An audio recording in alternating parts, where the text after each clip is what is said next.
Bonjour mes bien-aimés dans le Seigneur. Nous remercions Dieu parce qu'il a voulu à ce que nous puissions encore se présenter devant vous aujourd'hui pour essayer un peu de partager de sa parole. Depuis un temps, nous abordons un thème, nous sommes en train de faire une étude sur les combats spirituels. Et notre étude est basée sur le livre d'Éphésiens chapitre 6, le verset 10 à 17. Dans la première session, on avait introduit ces sujets du combat spirituel. On avait expliqué le verset 10 et le verset 11 d'Éphésiens 6. Dans la dernière session, on avait parlé de la première partie du verset 12 d'Éphésiens 6. Aujourd'hui, on va essayer un peu de parler de la deuxième partie d'Éphésiens chapitre 6, le verset 12. On va expliquer la deuxième partie. Après cela, on va essayer un peu de parler sur les démons. On ne va pas faire la démologie, c'est-à-dire l'étude des démons, non, mais on va essayer un peu d'avoir une idée sur les démons, leur origine.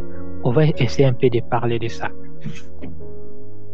Sans plus tarder, nous allons prendre nos Bibles pour faire la lecture dans le livre d'Éphésiens chapitre 6, le verset 10 à 17. Mais nous allons lire les versets 10, 11 et 12 seulement. Éphésiens 6, le verset 10 à 12, qui nous dit ceci. Au reste, fortifiez-vous dans le Seigneur et par sa force toute puissante. Revêtez-vous de toutes les armes de Dieu, afin de pouvoir tenir ferme contre les ruses du diable. Car nous n'avons pas à lutter contre la chair et le sang, mais contre les dominations, contre les autorités, contre les princes de ce monde des ténèbres, contre les esprits méchants dans les lieux célestes. Avant d'entamer notre sujet d'aujourd'hui, nous allons d'abord voir les combats d'Éphèse. C'est-à-dire, qu'est-ce qui s'est passé en Éphèse pour que Paul puisse leur écrire sur ces différents êtres célestes, surtout le chapitre 6. En fait, en Éphèse, il y avait un combat de doctrines. C'est-à-dire, il y avait certaines doctrines qui étaient répandues parmi les chrétiens d'Éphèse. Il y avait cette doctrine appelée l'agnosticisme. En fait, cette doctrine n'était pas profane au christianisme, c'est-à-dire cette doctrine était née dans le christianisme. Les partisans de cette doctrine, donc les enseignants gnostiques, ils enseignaient, leur enseignement était apparemment comme la parole de Dieu, mais ça ressortait du spiritisme. Parce que Dieu ne nous enseigne pas le spiritisme, mais la spiritualité chrétienne. Et le spiritisme est vraiment différent de la spiritualité chrétienne. Parce que dans la spiritualité chrétienne, Yeshua nous a fait comprendre comment naître de nouveau, comment revêtir notre nature spirituelle, comment rétablir notre relation avec notre Père céleste. Par contre, dans le spiritisme, ils enseignaient comment contrôler les esprits, comment contrôler les mondes invisibles. Ce n'est pas ça la volonté de Yahvé. Parce que Yeshua veut que nous puissions, il veut que nous puissions lui obéir, que nous puissions les servir. Et si nous voulons dominer, on va dominer en son nom.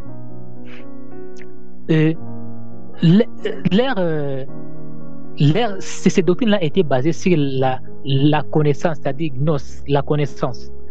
Et il disait que, comme la Bible le dit, mon peuple périt faute de connaissances. Pour eux, il fallait avoir certaines connaissances pour atteindre un niveau élevé de la spiritualité. Comme la Bible le souligne clairement par Yeshua lui-même en disant que vous connaîtrez la vérité vous affranchira.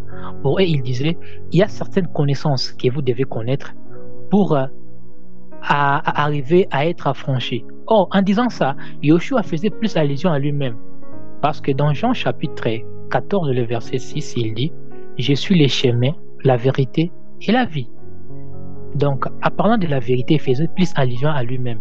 Lui qui est cette vérité, qui nous sauve, qui nous a réconciliés avec le Père. Alors, en écoutant leurs enseignements, il ressortait, c'est comme si Yoshua était un pratiquant de spiritisme.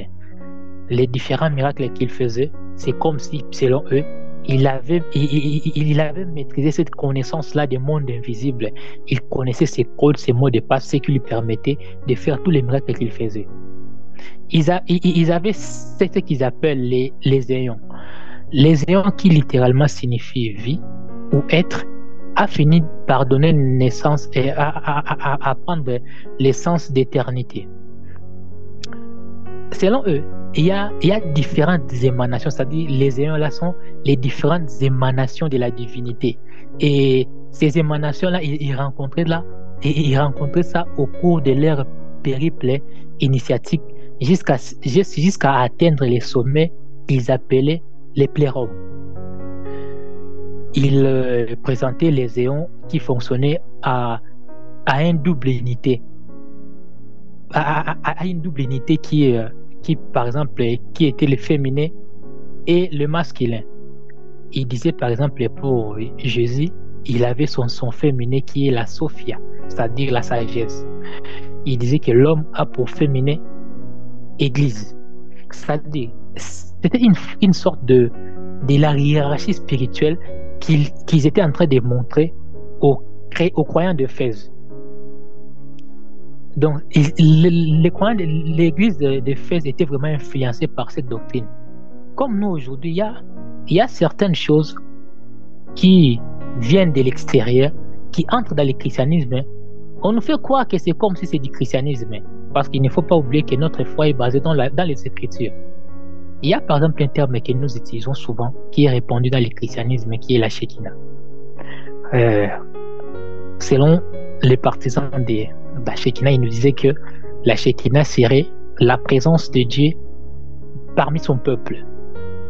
Et si on veut avoir l'esprit béréen, souvenez-vous des chrétiens de Bérée dans Actes chapitre 11, on nous fait comprendre que ces chrétiens avaient réussi la parole avec beaucoup d'empressement. Mais ce qui était vraiment leur qualité, c'était qu'ils vérifiaient tout ce qu'on leur enseignait si c'est écrit dans les Écritures. Alors, si on veut adopter cet esprit béréen, pour essayer un peu de voir si les termes qui nous montrent la Shekinah, si ça se trouve dans la Bible, on ne trouve pas ça. Ça ne se trouve pas dans la Bible. Parce qu'il y a des termes, si on veut chercher dans la Bible, on peut trouver. Par exemple, si on veut chercher le mot kabod, qui signifie littéralement gloire, on trouve ça dans la Bible. La gloire, en cherchant ça dans la Bible, dans la version hébraïque, on trouve kabod. Si on veut chercher, par exemple, le prophète, on trouve Nabi dans la Bible, en hébreu. Si on veut chercher prophétesse, on a Nebia. Donc, on trouve ça. Mais on a du mal à trouver les mots Shekinah. Le verset qui nous donne souvent, c'est Exode chapitre 25, le verset 8. Exode 25, 8 qui nous dit « Ils me feront un sanctuaire et j'habiterai au milieu d'eux. » Ils disent que Shekinah vient d'habiter, d'habiter là. Et selon la manière dont on a écrit ça en hébreu, j'habiterai, c'est shakanti, qui vient du verbe shakan, qui signifie habiter, demeurer, résider.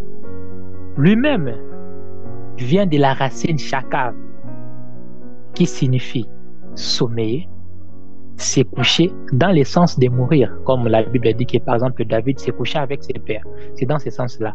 Ça signifie aussi coucher dans tous ces sens, c'est-à-dire être allongé ou coucher dans le sens Adam connaît sa femme Ève. C'est dans ce sens-là. On a du mal à trouver ça dans la Bible. Alors, comme on ne peut pas trouver ça dans la Bible, on doit tourner dans le judaïsme. Et pour essayer de trouver ça dans le judaïsme, on aura besoin de deux sources, qui est les Talmud et les Zohar. En parlant d'abord du Talmud, comment le Talmud a été écrit? Selon la tradition juive, lorsque Dieu parlait avec Moïse, il parlait aussi avec les 70 anciens qui étaient consacrés, parce qu'il y avait ces 70 anciens que Dieu avait ordonné à Moïse d'imposer les mains. Et donc, ils avaient reçu l'esprit de Dieu. Ces 70 anciens-là, selon la tradition juive, lorsqu'ils parlaient, ils conversaient avec Dieu. Toutes ces connaissances-là que Dieu leur donnait, ils transmettaient ça oralement de génération en génération. Jusqu'à un moment, ils ont décidé de mettre ça dans les écrits. C'est comme ça qu'a été écrit les Talmuds. Les Zohar, qui littéralement signifie livre de splendeur, est au centre de, de la Kabbale juive. C'est-à-dire c'est le document qui est au centre de la Kabbale juive. Ça, avec le temps, a atteint un peu le même niveau que le Talmud. Alors, dans ces deux sources-là, la façon dont ils expliquent la Shekinah, c'est autre chose. Ils parlent d'abord des différentes manifestations de Dieu. Ils disent qu'il y a différentes émanations de Dieu. Il y en a 10 qu'ils appellent les séphirou, qui a pour singulier séphira. Ils disent que chaque séphira est l'émanation spécialisée d'une énergie divine, secrète, inconnaissable, infinie et créatrice. Ils disent que en créant, parce que dans le judaïsme, ils ont c'est ce qu'ils appellent l'arbre de vie. C'est dans cet arbre de vie-là qu'ils classent les différents séphiras. Et dans cet arbre de vie-là, ça commence par Keter Elyon, c'est-à-dire couronne suprême. Ça descend jusqu'à Malkout, qui est royaume, c'est-à-dire la Shekinah, parce que Malkout est la séphira féminine. En parlant de la création, ils disent que lors de la création, le côté masculin de Dieu c'est contracté avec le côté féminin de Dieu. Lorsqu'on parle de contracter, là, on fait allusion à l'accouplement, c'est-à-dire le côté masculin de Dieu s'accouple avec le côté féminin de Dieu. Et ça a créé un espace-là. C'est à travers cet espace-là que la création a pu se déployer. Alors, pour faire perdurer cette création et les vivifier, la Shekinah accepta de s'exiler au milieu, c'est-à-dire entre le monde visible et le monde invisible. La Shekinah était au milieu parce que dans l'arbre de vie de la Kabbale, la Shekinah est la dernière séphira. Et elle est entre le monde visible, c'est-à-dire notre monde, et le monde invisible, ou le monde séphorique, c'est-à-dire le monde divin. Alors, comme la Shekinah était plus proche, était à l'intermédiaire, lorsque l'homme a péché, en l'occurrence Adam, le péché d'Adam affecta la Shekinah, ce qui causa la brisure ou la cassure du monde divin. La Shekinah se retrouva directement piégée dans la matière ou le monde visible, c'est-à-dire la Shekinah était au milieu, le péché causa son exil dans notre monde. La Shekinah, maintenant, comme elle était séparée avec son amour divin, la Shekinah pleure, languit. Ces souffrances-là se transmettent aussi à souffrance dans notre monde, c'est-à-dire c'est l'imperfection que nous rencontrons dans notre monde de vivants, c'est dit à la présence de la Shekinah qui pleure sa séparation avec son bien-aimé divin. Il continue à disant que la Shekinah est la matronita, c'est-à-dire la matriarche. Elle est la Kala, l'épouse. Elle est la Malka, la reine. Ils disent que la Shekinah est la figure féminine avec laquelle Dieu entretient une relation d'amour et de désir, ce qui est grave.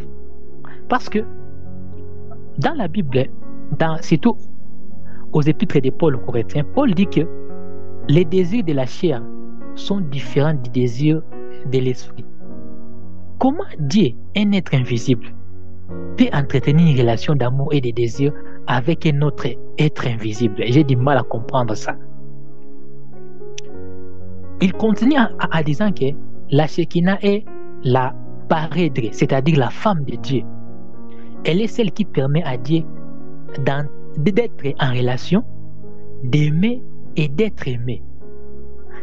C'est comme si notre Dieu, son côté masculin, est tellement rancunier que ce côté-là ne peut pas être en relation avec les humains.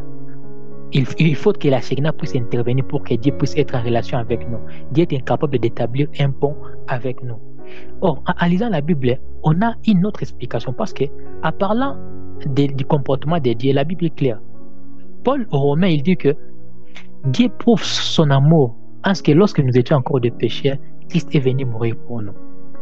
Dans Jean 3,16, il dit: car Dieu a tant aimé le monde qu'il a donné son Fils unique, afin que quiconque croit en lui ne périsse pas, mais qui ait la vie éternelle.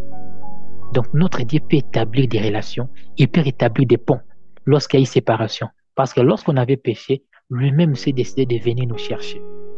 Donc, la Shekinah ne peut pas aider Dieu d'entrer en relation avec nous. La Shekinah aide Dieu à aimer. 1 Jean chapitre 4, le verset 16. 1 Jean 4, 16 nous fait comprendre que Dieu n'a pas l'amour, mais Dieu est amour. Il est l'amour personnifié. Alors, comment, pour que Dieu puisse, lui qui est l'être, qui est l'amour personnifié, peut avoir besoin de la Shekinah pour qu'il puisse aimer?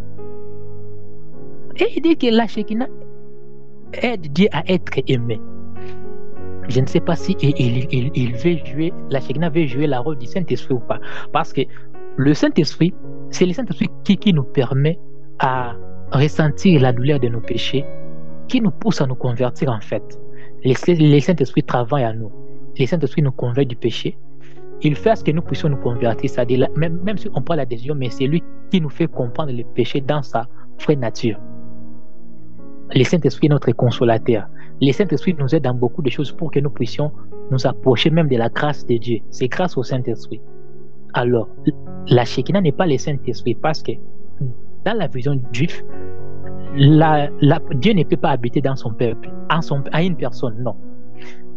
En prenant seulement l'exemple de Exode chapitre 25, le verset 8, ils disent que Dieu avait demandé qu'on puisse lui construire un tabernacle pour qu'il puisse habiter au milieu de son peuple. Et ils disent que partout où le peuple juif était en exil, la Shekinah les accompagnait dans leur périple. C'est-à-dire, dans leur pensée, la présence de Dieu est là pour nous accompagner, mais pas pour habiter avec nous. Ce qui n'est pas vrai dans le christianisme, parce que l'Esprit de Dieu habite en nous. D'ailleurs, la Bible nous demande de ne pas détruire notre corps, qui est le temple du Saint-Esprit, qui est en nous. Le Saint-Esprit habite en nous. Or, Dieu est un. Dieu Père, Fils, Saint-Esprit est un. Donc, si le Saint-Esprit est en nous, c'est que le Père est en nous, le Fils est en nous. Donc, la Shekinah n'a rien à voir avec eux. Et vous allez comprendre que si la Shekinah faisait partie de la nature divine, elle ne pouvait pas être ignorée dans la création. Pourquoi? Lorsque nous lisons la Bible, on comprend que Dieu, dans toute sa divinité, a été manifesté dans la création. La Bible nous fait comprendre clairement que Dieu, Père, Fils, Saint-Esprit est créateur. Lorsque nous lisons Genèse chapitre 1, le verset 1, la Bible dit qu'au commencement, Dieu créa les cieux et la terre. Père. À ce qui concerne le Fils, dans Jean chapitre 1, le verset 1 à 3, on nous fait comprendre qu'au commencement était la parole était avec Dieu et la parole était Dieu. Tout ce qui a été créé a été par elle, en elle était la vie. Parce que rien ne pouvait être créé sans la parole qui est Yeshua Mashiach, Jésus-Christ. Et Colossiens renforce en disant que Colossiens 1,16 dit que car en lui, c'est-à-dire en Jésus, ont été créées toutes choses qui sont dans les cieux, sur la terre, le visible et les invisibles, trône, dignité, domination, autorité. Tout a été créé par Yeshua Mashiach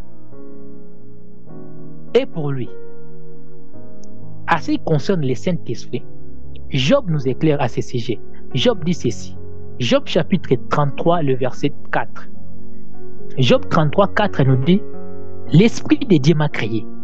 Le souffle du Tout-Puissant m'anime. » Alors, la question est, si la Shekinah fait partie de la divinité, elle est où? Parce que Père est bien cité dans la création. Fils est créateur, cet esprit est créateur. La Shekinah est quoi? Lorsqu'il nous parle que pour la création, Dieu s'accoupla. C'est grave, c'est dans autre chose qu'il veut nous embarquer là. Parce que ça n'a rien à voir avec le christianisme. Dieu, dans toute sa divinité, la Bible est claire comme l'eau des roches qu'il est créateur. On a vu Père, créateur, Fils, créateur, Saint-Esprit, créateur. La Shekinah dans ça est nulle part. S'il y a un monde auquel on ne peut pas accepter d'être naïf, c'est le monde spirituel. Parce que le monde spirituel peut vous présenter des choses apparemment banales, mais qui ont des conséquences éternelles. Souvenez-vous, dans les jardins d'Éden, Le diable avait présenté seulement le fruit à Adam et Ève. Le diable présenta le fruit à Ève. Ève, en consommant le fruit donné à Adam, l'homme s'est retrouvé éjecté du jardin d'Éden. Mais c'était ça lui a coûté le paradis et il a perdu son autorité. Satan a pris son autorité. Le monde a été maintenant devenu sous la domination du diable. Parce que lorsqu'il s'est présenté devant Christ, il a dit quoi? Si tu es le Fils de Dieu, présente-toi devant moi et je te donnerai tout ce qui est dans ce monde parce que tout cela, les gloires de toutes ces choses m'appartiennent. Or, ça a été donné à Adam dans le jardin d'Éden, dans la création. Mais il a perdu ça à cause d'un geste banal. Ésaü avait perdu son droit d'aînesse à cause d'un mais. Il a dit quoi?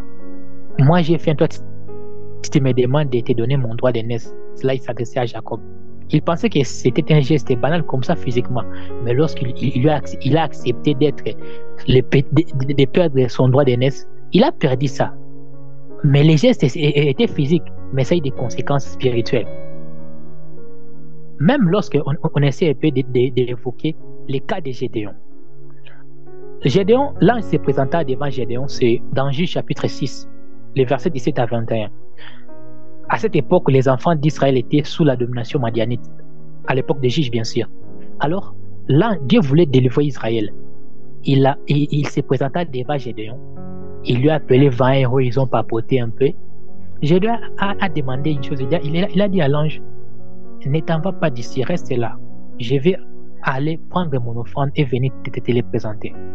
Parmi les choses que Gédéon avait prises dans son offrande, il avait aussi pris un épha de farine qu'il fabriqua du pain sans levain.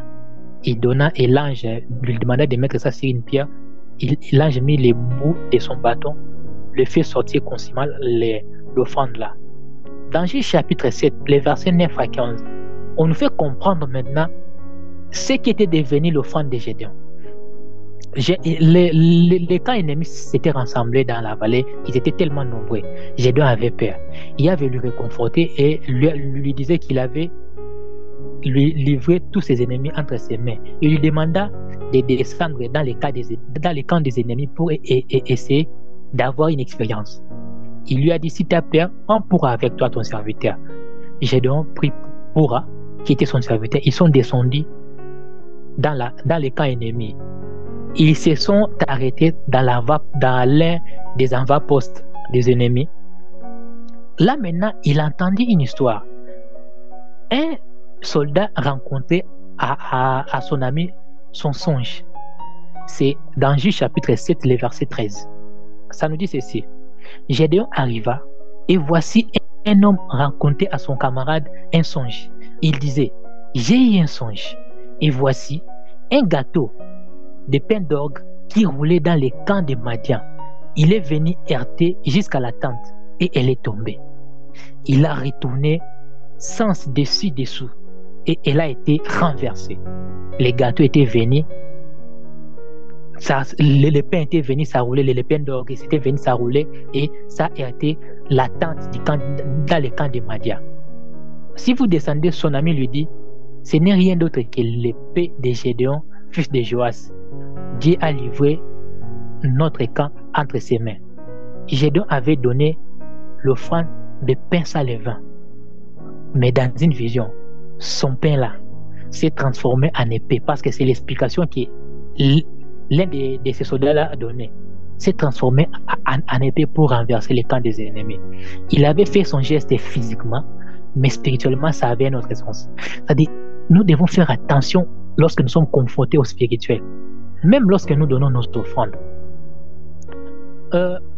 Tu prends ton argent, tu mets dans les paniers. Cet argent-là se transforme en clé. Parce que dans Malachie 3, Dieu est clair. Il dit ceci. Apportez vos dîmes et vos offrandes dans ma maison. Mettez-moi en épreuve et vous allez voir si je n'ouvrirai pas pour vous les portes des cieux. Qu'est-ce qui peut ouvrir une porte sinon une clé? Donc on se rend compte que le monde spirituel a des réalités qu'on ne maîtrise pas. Alors nous devons faire attention lorsqu'on nous expose dans des histoires qu'on ne maîtrise pas. On dit que la Shekinah c'est la présence de Dieu, mais en réalité lorsqu'on descend en profondeur, on essaie un peu de voir l'explication qu'elle-même donne c'est autre chose que la présence de Dieu. Donc la Shekinah est tout, sauf la présence de Dieu. Je ne sais pas c'est dans quelle entité ou quel genre d'esprit on nous expose là. Ce serait prudent de dire clairement la présence de Dieu que de dire la Shekinah. Parce que les explications qu'il donne concernant la Shekinah, c'est tout sauf la présence de Dieu. Dieu n'a jamais eu de partenaire féminine pour créer notre monde. Les dieux féminins n'existaient pas parce que la Bible n'a pas souligné ça. Et Yoshua nous a montré que lorsque nous prions, il faut dire notre Père qui est aux cieux. On n'a pas dit notre mère. Donc, cette histoire-là de Shekinah-là, et même ils savent dans quoi il veut exposer les gens. Ce serait prudent vraiment de dire la présence de Dieu. Revenons un peu chez les Éphésiens. Paul, lorsqu'il les cite, les différentes hiérarchies là, dans les versets 12 d'Éphésiens 6, en fait, il les fait comprendre, il les fait quitter de cette logique-là des ayons. Non. Il dit que la logique que vous avez des ayons, ce n'est pas ça. Voici comment est organisé le monde spirituel. Parce qu'il y a certains êtres dans le monde spirituel qu'on ne connaît pas, qu'on ignore complètement. On ne connaît même pas leur fonction. Nous, lorsque nous parlons des êtres invisibles, on voit les êtres des lumières qui sont avec Dieu et les êtres des ténèbres.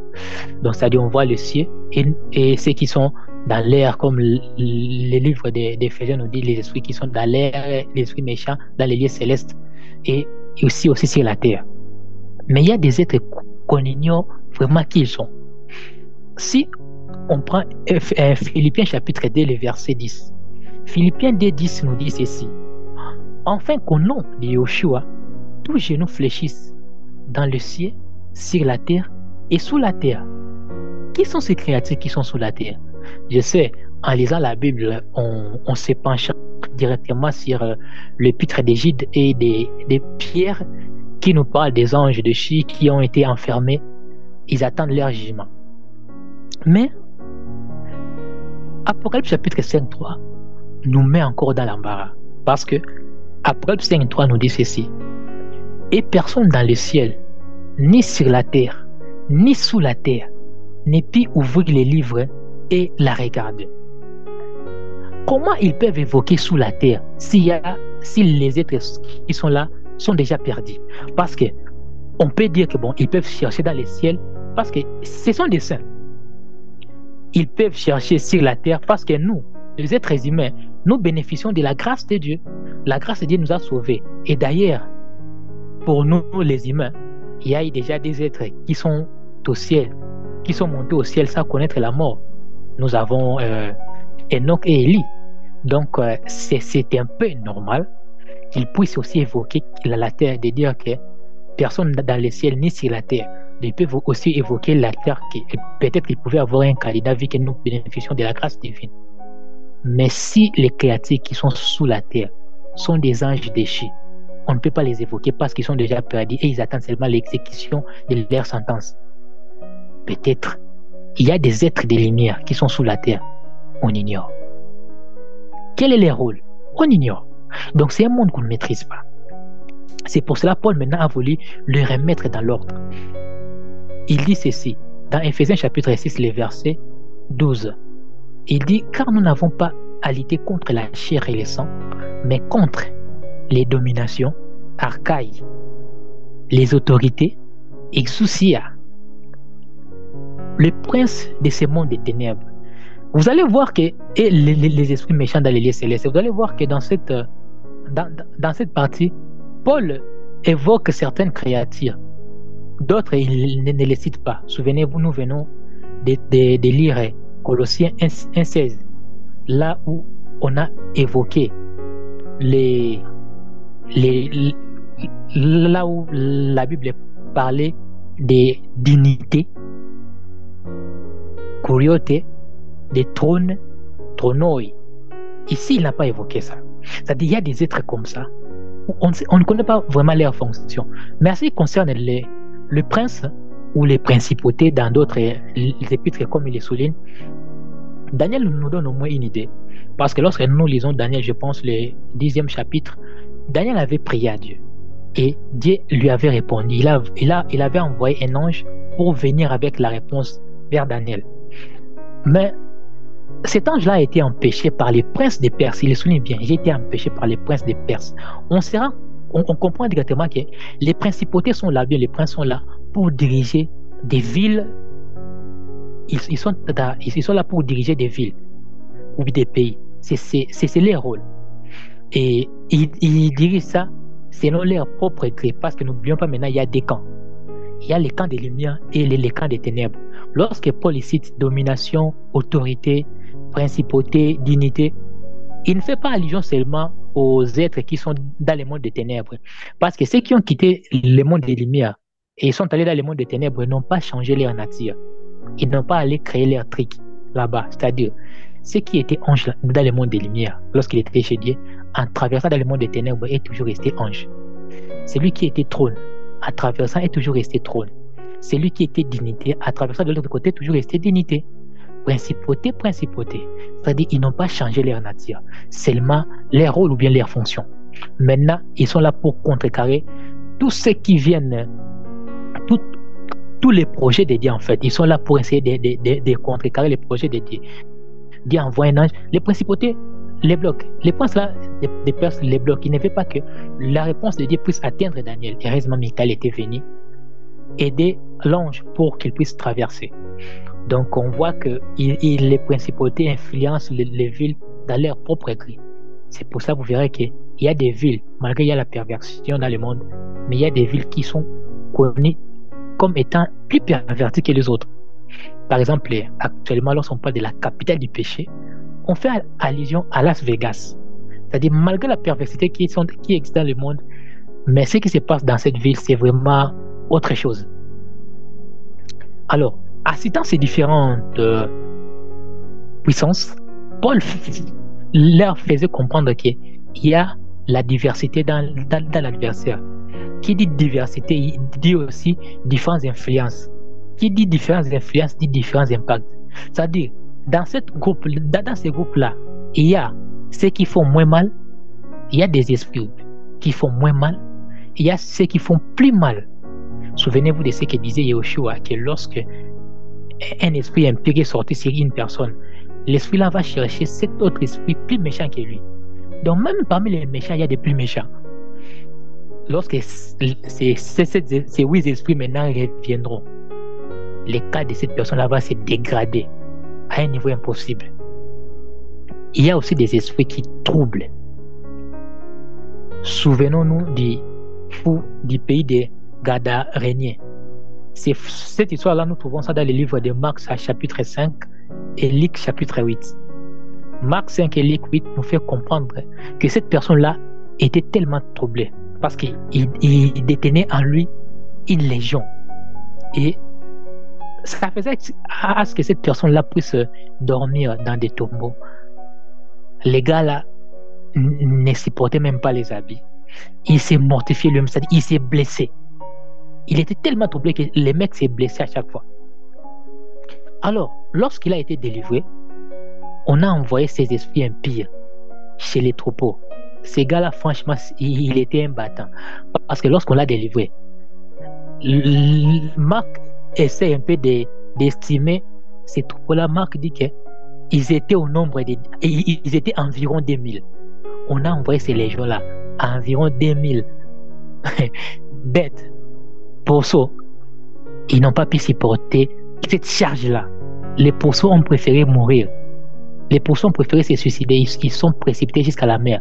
Donc, ils ont dit non, nous, on préfère mourir que supporter ces troubles. C'est-à-dire, il y a des esprits qui troublent. Cela devait plus nous interpeller parce que nous devons savoir que plus nous sommes combattus, plus on essaie un peu de comprendre notre valeur. C'est-à-dire, on connaît notre valeur par rapport au combat qu'on rencontre. Non le combat que nous cherchons nous-mêmes, mais lorsque nous sommes confrontés au surnaturel, lorsque l'ennemi nous attaque. Parce que souvent, nous, on dit souvent qu'on jette souvent une pierre sur une main qui est mûre.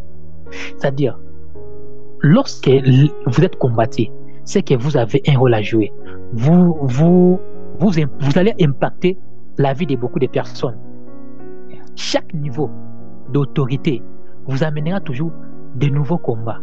Comme disent les anglo-saxons que every level brings a new devil. C'est l'idée que c'est comme si chaque niveau apportait un nouveau démon. Plus vous montez en autorité, plus vous rencontrez des différents combats. Et lorsque je parle d'autorité, j'ai fait plus allusion aux responsabilités. Qui dit responsabilité, je vois plus la manière dont beaucoup déjà dépendent de vous. Parce que si les diables savent que beaucoup déjà vont dépendre sur vous, même à ce qui concerne la vérité, c'est-à-dire il y a les saluts d'autres personnes dépendent de vous. La pensée de Dieu est que, étant sauvé, la vérité que vous avez connue là, cette grâce-là, vous aussi à votre tour, vous puissiez être un canal pour les autres.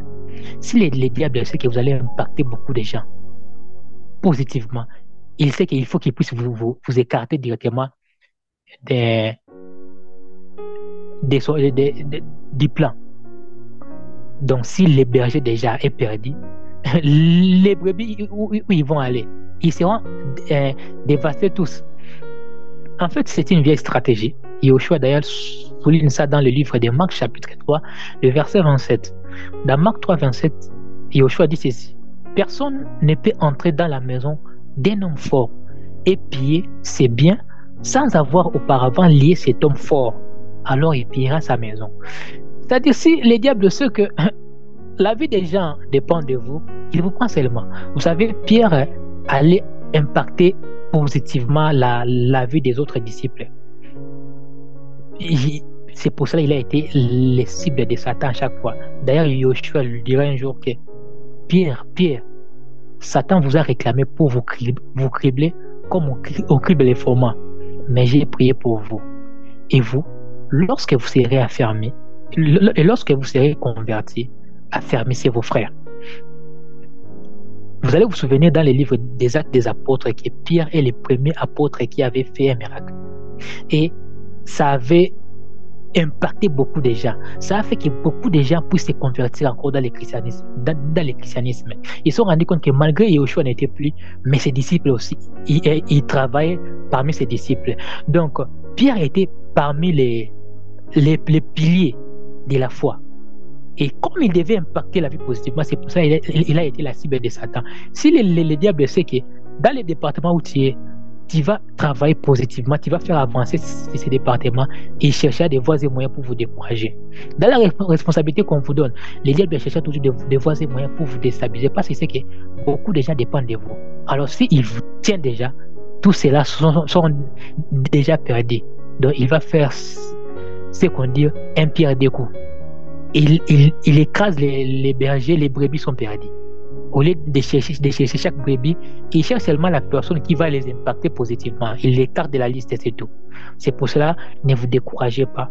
Lorsque vous rencontrez des combats, sachez que vous êtes plus proche. Vous aurez parfois tendance à croire que plus vous approchez de Dieu, plus les problèmes s'aggravent autour de vous.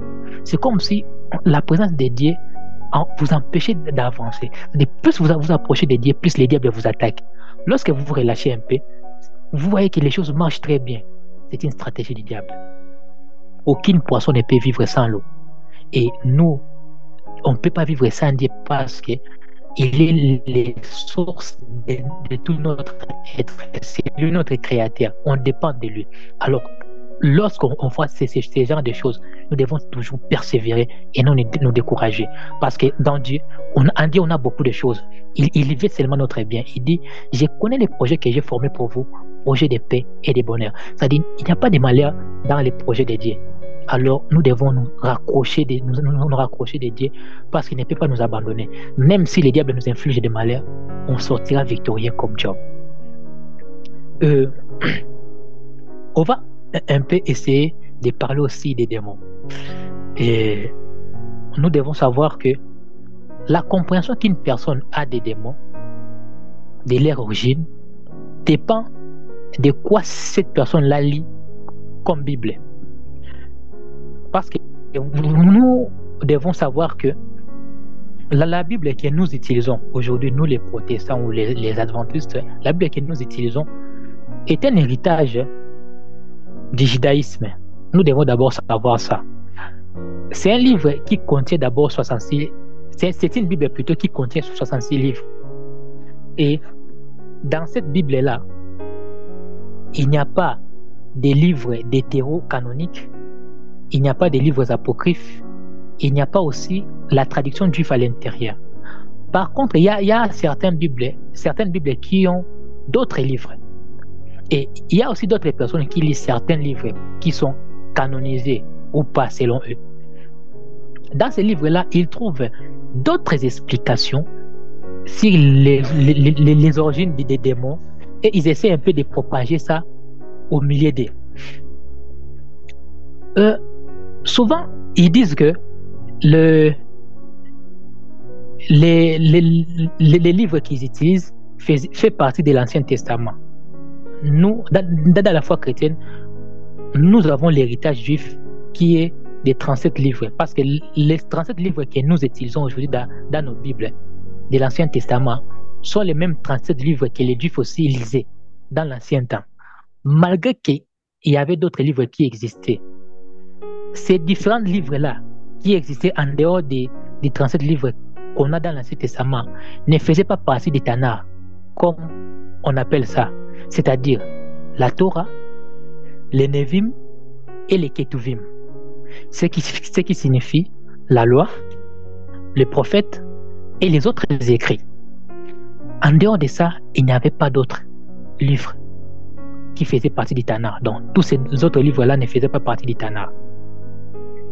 Les mots démons d'abord, essayons de parler de ça d'abord. Démon, c'est un mot grec qui dans les Grecs, c'est daimon ou daimon. Dans son origine, ces mots-là n'avaient pas de connotation toujours négative. C'est-à-dire, il y avait des bons démons et des mauvais démons, comme aujourd'hui, il y a des bons anges et des mauvais anges. Les mots démons en soi, selon les Grecs, n'étaient pas toujours négatifs. Il y avait des bons démons et des mauvais démons. Mais gloire soit rendue à Yahvé, parce qu'avec le temps, ça a gardé la connotation négative, c'est-à-dire démon, c'est vraiment démon. Ce n'est pas un ange. Il n'y a pas de bons démons, il y a seulement des démons. Et des idées pareilles, on retrouve ça aussi dans ce qu'on appelle le judaïsme intertestamentaire. Là où on rencontre des livres comme Tobie, les livres des Jubilés ou les livres d'Enoch. Et dans ces livres-là, vous trouvez des termes comme ange gardien, veilleur. Dans les livres des Jubilés, par exemple, lorsqu'ils essayent d'expliquer l'origine du démon ou bien c'est quoi un démon, dans les livres des Jubilés, ils disent que les démons sont des anges qui avaient péché et Dieu les a enfermés dans les lieux inférieurs. Mais Dieu a laissé les 1/10 de ces anges-là sur la terre pour infliger des souffrances aux humains pécheurs. Dans les livres d'Enoch, les premiers Enoch en l'occurrence, lorsqu'il parle sur l'origine des démons, les livres d'Enoch, les premiers Enoch nous disent ceci. Comme dans Genèse chapitre 6, ça nous raconte l'histoire qu'il y a les fils des hommes, les fils de Dieu virent que les filles des hommes étaient belles. Il connaît les fils des hommes et ils ont eu des enfants. Dans les livres d'Enoch, ils disent que c'était des anges, c'est-à-dire des veilleurs. Les 200 anges-là, ils sont descendus, ils ont porté la chair, les corps humains, c'est-à-dire les corps de la chair. Ils ont connu ces femmes-là et ils ont donné naissance aux géants. Comme ils avaient perverti la génétique humaine, parce qu'auparavant, la race humaine descendait directement d'Adam. Il y a maintenant la race des géants, c'est-à-dire la race des anges, selon les livres d'Enoch, bien sûr. La race des anges avec les humains, c'est-à-dire ils ont donné un peu les hybrides, et ça mêlé. Alors, Dieu voulant préserver la pureté de la race humaine, il a décidé, selon les livres d'Enoch, d'éradiquer toutes ces races-là de sang mêlé, les géants-là. Dieu les a éradiqués à travers les déluges. Et lorsque tous ces sangs mêlés-là ont été éradiqués, leur esprit maintenant s'est incarné. Il s'est incarné maintenant et s'est transformé en démon. Et c'est ça l'origine des démons, selon les livres d'Enoch.